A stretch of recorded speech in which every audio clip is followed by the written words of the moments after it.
గుజరాత్ లో కాంగ్రెస్ కార్యకర్తల సమావేశంలో రాహుల్ గాంధీ హాట్ కామెంట్స్ చేశారు. సొంత పార్టీ నేతలపై ఆయన విరుచుకుపడ్డారు. కొందరు కాంగ్రెస్ నేతలు బీజేపీతో చేతులు కలిపారని, కాంగ్రెస్ నేతలు బీజేపీకి బి టీమ్ గా పనిచేస్తున్నారని ఫైర్ అయ్యారు. బీజేపీకి బి టీమ్ గా పనిచేస్తున్న వాళ్లను బయటకు పంపుతామని వార్నింగ్ ఇచ్చారు.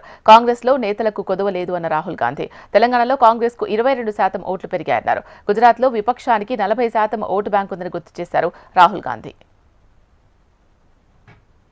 ये दो जो ग्रुप्स हैं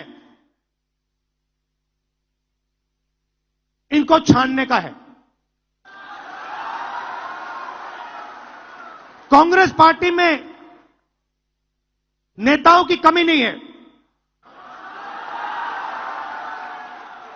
district level, block level, senior level नेता हैं,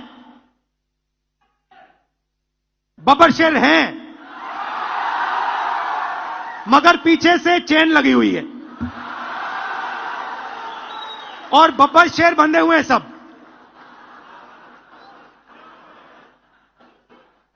एक बार मेरी मीटिंग हो रही थी,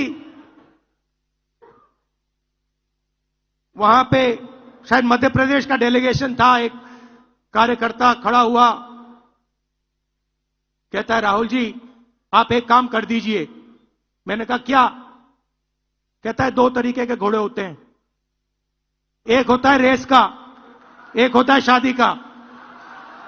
कांग्रेस पार्टी रेस के घोड़े को बारात में डाल देती है और बारात के घोड़े को रेस में डाल देती है।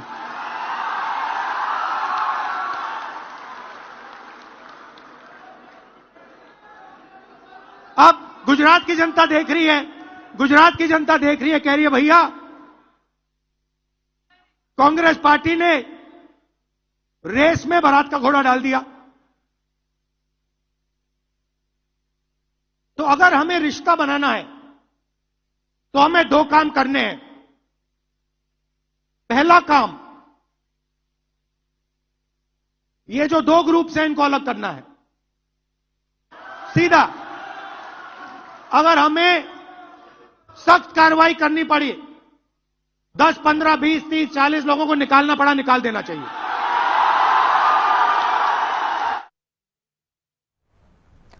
గ్రేటర్ నోయిడాలో సిఫీ డేటా సెంటర్ను యూపీ సీఎం యోగి ప్రారంభించారు. సాంకేతిక పరిశోధనల కోసం యూపీ సర్కార్ విధానాలను రూపొందించిందని యోగి తెలిపారు. పెట్టుబడుల కోసం యూపీ తలుపులు ఎప్పుడు తెరిచే ఉంటాయని వివరించారు. యూపీలో వ్యాపార సౌలభ్యం కోసం సింగిల్ విండో సిస్టమ్లు అమలు చేస్తుందని వివరించారు. ఎంఓయూలు పర్యవేక్షించడానికి నివేశ్ సారథి పోర్టల్ ద్వారా దీనిని ముందుకు తీసుకెళ్తున్నామని చెప్పారు. దేశంలోనూ యూపీ అగ్రస్థానంలో ఉందని యోగి పేర్కొన్నారు.